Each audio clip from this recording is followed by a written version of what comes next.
गिरधारी और सरोज का एक छोटा सा परिवार है।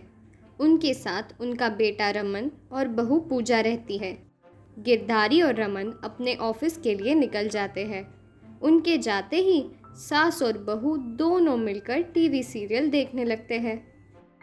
मम्मी जी, आज क्या खाना बनाएं? अरे बहू, कौन इतनी सरदर्दी लेगा। रोज की तरह स्विगी से ऑर्डर कर दो। आज चाइनीज खाने का मन हो रहा है बहू। जी मम्मी जी, फ्राइड राइस और मंचूरियन ऑर्डर कर देती हूँ। हाँ बहू, कर दे। चाइनीज खाएंगे और चिल करेंगे। पूजा अपने मोबाइल से ऑर्डर कर देती है। थोड़ी देर बाद घंटी बजती है। मैं देखती हूँ, लगता है ऑर्डर आ गया। सरोज डिलीवरी लेती है। माँ जी, मैं कुछ दिनों से देख रहा हूँ आप रोज खाना बाहर से ऑर्डर कर रही हैं। अगर आपकी गैस खत्म हो गई है, मेरे पास गैस एजेंसी का नंबर है, आप मंगवा सकती हैं। गैस खत्म हुई होगी तेरे घर की। अपने काम से मतलब रख, बड़ा आया। ये कहकर सरोज दरवाज़ा बंद कर देती है। फिर सास बहू चाइनीज़ खाने का लुत्फ लेते हैं। भगवान झूठ ना बुलवाए, मजा आ गया।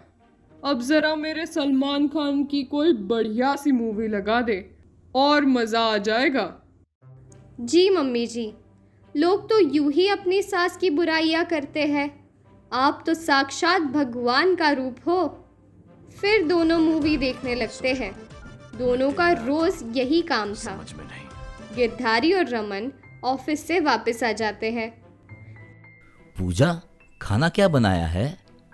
अरे, आज माँ जी का दाल मखनी और लच्छा पराठा खाने का मन था तो बाहर से मंगवा लिया। अभी लगाती हूँ। हे भगवान, आज फिर बाहर का खाना। पूजा खाना लगा देती है। चारों मिलकर खाना खाते हैं। बहू, कल सुबह छोले भटूरे मंगवा लेना। जी मम्मी जी। खाना खाने के बाद सास बहू फिर सीरियल देखने लग जाती है। गिरधारी और रमन छत पे टहलने चले जाते हैं। पिताजी, मैं तंग आ गया हूँ रोज बाहर का खाना खा के, और दिन प्रतिदिन माँ जी और पूजा आलसी होती जा रही है। हाँ बेटा, मैं तो इस उम्र में खाना ढंग से पचा भी नहीं पाता, और तेरी माँ तो चटकरे ले लेकर खाना खाती है। एक आइडिया है पिताजी। रमन अपने पिताजी के कान में कुछ कहता है और दोनों नीचे चले जाते हैं। अरे मैं तो बताना ही भूल गया, मुझे कुछ दिनों के लिए काम से मुंबई जाना है। मेरा बैग पैक कर देना। ठीक है। अरे सुनती हो, मुझे कुछ दिनों के लिए मुंबई जाना है। ठीक है। अगली सुबह दोनों घर से निकल पड़ते हैं और पास के शहर में एक कमरा किराए पे ले लेते हैं। पिताजी, अब देखते हैं दोनों कितने दिन तक खाना बाहर से मंगाते हैं। जैसे ही पैसे खत्म हो जाएंगे, आटे चावल का भाव पता लग जाएगा दोनों को। हाँ बेटा, चलो, ऑफिस का टाइम हो रहा है। अब तो सास बहू दोनों आजाद थे। नाश्ता भी बाहर से आ रहा था। दोनों सुबह से शाम टीवी देखते और बाहर से खाना मंगा के खाना खाते। कुछ दिनों बाद दोनों के पैसे खत्म हो जाते हैं। सरोज अपने पति को फोन करती है। हमारे पास यहाँ पैसे खत्म हो गए हैं, कुछ पैसे मेरे अकाउंट में जमा कर दो। अरे सरोजा, यहाँ आसपास कोई बैंक नहीं है? राशन और सब्जी तो तुम रमेश की दुकान से ले आओ, वहां हमारा महीने का हिसाब चलता है। बिजली पानी का बिल रमन जमा कर दिया है। ठीक है। क्या हुआ मम्मी जी? कुछ नहीं, चलो रमेश लाला की यहाँ से राशन और सब्जी ले आते हैं। दोनों रमेश की दुकान से सब्जी और राशन ले आते हैं। फिर खाना बनाते हैं और खाते हैं। अब हर दिन पूजा घर की सफाई करती और सरोज खाना बनाती। दोनों को अपनी गलती का एहसास हो गया था। मम्मी जी, हमने बहुत गलत किया। अगर हम तरीके से पैसे खर्च करते तो हमें ये दिन ना देखना पड़ता। हाँ बहू, अति हर चीज़ की खराब होती है। थोड़े दिन बाद गिरधारी और रमन भी आ जाते हैं। पूजा, खाने में क्या है आज? मम्मी जी ने बैंगन का भरता बनाया है और मैंने नमकीन पराठे। अभी खाना लगाती हूँ। लगता है आइडिया कमाल कर गया। और दोनों हंसने लगते हैं। रमेश जी और सारिका जी का एक खुशहाल परिवार है और उनकी एक बेटी है संस्कृति। रमेश जी कुछ साल पहले ही रिटायर हुए हैं और उन्हें गार्डनिंग का बहुत शौक है। संस्कृति बेटी होने के साथ साथ एक बेटे होने का फर्ज भी निभाती है। घर के बाहर के सारे काम संस्कृति करती है, जैसे मार्केट जाना, सामान लाना इत्यादि। रमेश जी और सारिका जी चाय पी रहे थे। अजी सुनते हो, संस्कृति की शादी की उम्र हो गई है। हाँ, हो तो गई है, मगर कोई अच्छा रिश्ता तो मिले। कल गांव वाले मामा जी का फोन आया था। कह रहे थे उनकी नज़र में एक अच्छा रिश्ता है। लड़का इसी शहर का है और आईटी कंपनी में जॉब करता है। तो उन्हें बुला लो, संडे को बात कर लेते हैं। श्रवण और उसके माता पिता संस्कृति को देखने उसके घर आते हैं। सब आपस में एक दूसरे से परिचय करते हैं। श्रवण और संस्कृति बाहर गार्डन में बात करने चले जाते हैं। थोड़ी देर बाद दोनों वापस आते हैं और शादी के लिए हाँ कर देते हैं। कुछ दिनों बाद दोनों की धूमधाम से शादी हो जाती है। शादी के बाद संस्कृति अपने साथ अपनी मोटरसाइकिल भी ले आती है। संडे का दिन है। श्रवण और संस्कृति का मोटरसाइकिल पे लॉन्ग ड्राइव का प्लान है। संस्कृति मोटरसाइकिल स्टार्ट करती है और दोनों लॉन्ग ड्राइव पे निकल जाते हैं। कुछ समय बाद दोनों वापस आ जाते हैं। माँ जी, आज बहुत मज़ा आया। मैं चेंज करके आती हूँ। श्रवण बेटा, ये बहू का मोटरसाइकिल चलाना ठीक नहीं है। लोग बातें बनाते हैं। बहू घर के काम करे, यही अच्छा है। माँ जी, अब जमाना बदल रहा है। मैं कुछ नहीं जानती, ना तो ना। बहू, आज मेरी सहेलियां आ रही है। खाने पीने की कोई कमी नहीं होनी चाहिए। और ये जो तेरी फटफटिया है ना, इसे ढक दे, नहीं तो सारी बातें बनाएंगी। जी माँ जी। सारी सहेलियाँ आ जाती है। संस्कृति उनके लिए खाने के लिए स्नैक्स ले आती है। अरे बहू, ये तूने बढ़िया किया। बहुत भूख लग रही थी। अरे भूख के कारण मैं ठीक से गप्पे भी नहीं मार पा रही थी। वाह बेटा वाह। अरे गीता, सुना है तेरी बहू तो मोटरसाइकिल भी चलाती है। अरे बहू, कभी हमें भी घुमा दे। अरे तू भी ना, तुझे तो पता है आजकल की बहुओं का काम कुछ करना नहीं, बस फालतू के काम करवा लो। अरे तू पकोड़े खा। संस्कृति को बहुत बुरा लगता है, मगर वो कुछ नहीं बोलती और अपने कमरे में चली जाती है। कुछ समय बाद श्रवण और पिताजी दूसरे शहर शादी में जाने के लिए निकल जाते हैं। रात को संस्कृति और उसकी सास खाना खाते हैं, फिर अपने अपने कमरे में सोने चले जाते हैं। बहू, बहू। संस्कृति जल्दी वहां जाती है और देखती है उसकी सास को बहुत दर्द हो रहा है। क्या हुआ माँ जी? मेरे पेट में बहुत दर्द हो रहा है। मैं कुछ करती हूँ माँ जी। संस्कृति एम्बुलेंस के लिए फ़ोन करती है, मगर फ़ोन नहीं लगता। वो कई बार मिलाती है, मगर नहीं लगता। सोच रही होती है करे तो क्या करे।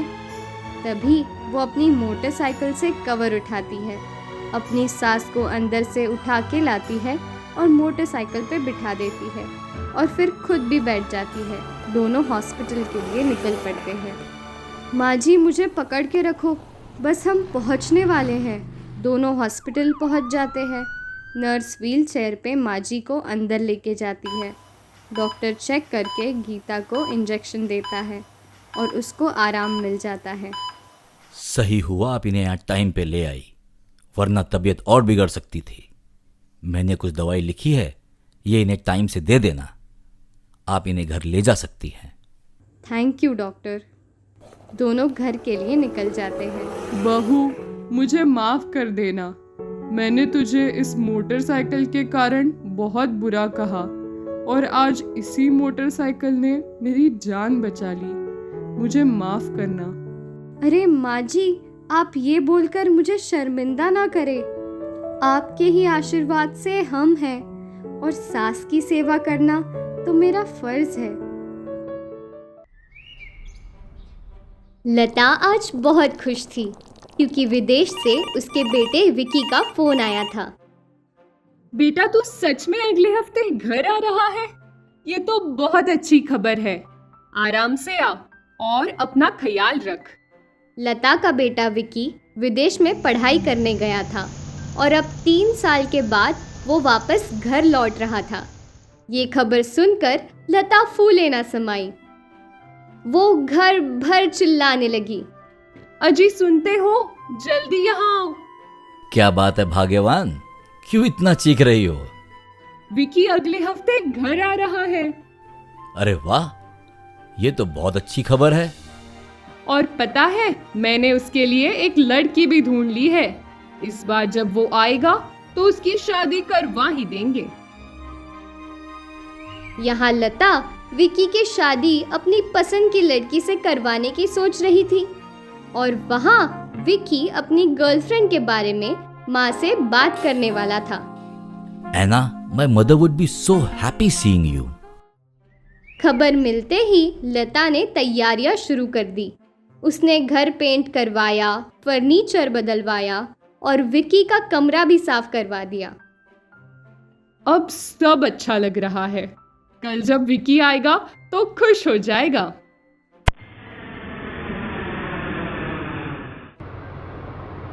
अगले दिन बेल बजते ही लता पूजा की थाली लेकर दरवाजे पे पहुंची। अपने बेटे को देख बहुत खुश हुई, पर विकी बार बार पीछे देख रहा था। हे एना, कम हियर। लता ने एना को देखा और वो थोड़ी चौंक गई। ये तेरी दोस्त है क्या? नहीं माँ, ये आपकी होने वाली बहू है, एना। ये सुनकर लता को झटका लगा। साथ ही उसके बुने हुए सारे सपने टूट गए। लेकिन उस वक्त लता ने कोई बखेड़ा नहीं बनाया। विकी और एना घर आए और पापा के पैर छुए। खुश रहो, हमेशा खुश रहो। बेटा, तुम लोग बहुत थक गए होंगे, जाकर फ्रेश हो जाओ। जी पापा। विकी एना को अपने कमरे में ले गया। यहाँ लता उदास हो गई। मुकेश उसे समझाने लगा, अरे क्या फर्क पड़ता है, बहू हमारे पसंद की हो या विक्की के पसंद की, उसको जिंदगी बितानी है। अच्छा है कि वो अपनी पसंद की लड़की के साथ बिताए। पर एक फिरंग, मेरी सारी सहेलियां मेरा मजाक उड़ाएंगी, बोलेगी कि अपने बेटे को अपने काबू में न रख पाई। अब जो है तो है, बाकी तुम समझदार हो, जितनी जल्दी समझ जाओ उतना अच्छा है। लता इस बात से उदास थी। उसकी सारी एक्साइटमेंट जा चुकी थी, पर उसने विकी से कुछ नहीं बोला। दोपहर बाद एना लता की मदद करने किचन में गई। Do you need any help? कुछ मदद करूं मैं? नहीं, मैं सब कर दूंगी। वैसे भी तुम्हें खाना बनाना वगैरह कहाँ आता होगा? मैं सीख सकती हूँ। अच्छा है, अब तुम्हें खाना भी सिखाना होगा। कोई नहीं, 1-2 दिन आराम कर लो, फिर मुझे ही तुझे सब सिखाना है। जाओ, विकी तुम्हारी वेट कर रहा होगा। ओके। इस रात जब सब सो गए तो एना जगी थी। May be wikis mother doesn't like me. यही सोचते सोचते जब एना ने खिड़की से बाहर देखा तो उसे एक चोरों की टोली दिखाई दी जो घर से कुछ लूट कर ले जा रही थी। वेट! एना खिड़की से कूद गई उसने चोरों को रोका और उनकी अच्छे से पिटाई करने लगी।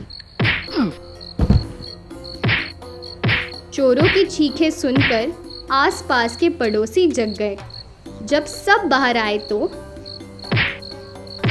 अरे वाह बेटी, तूने तो इन चोरों को अच्छा सबक सिखा दिया। वैसे तू है कौन?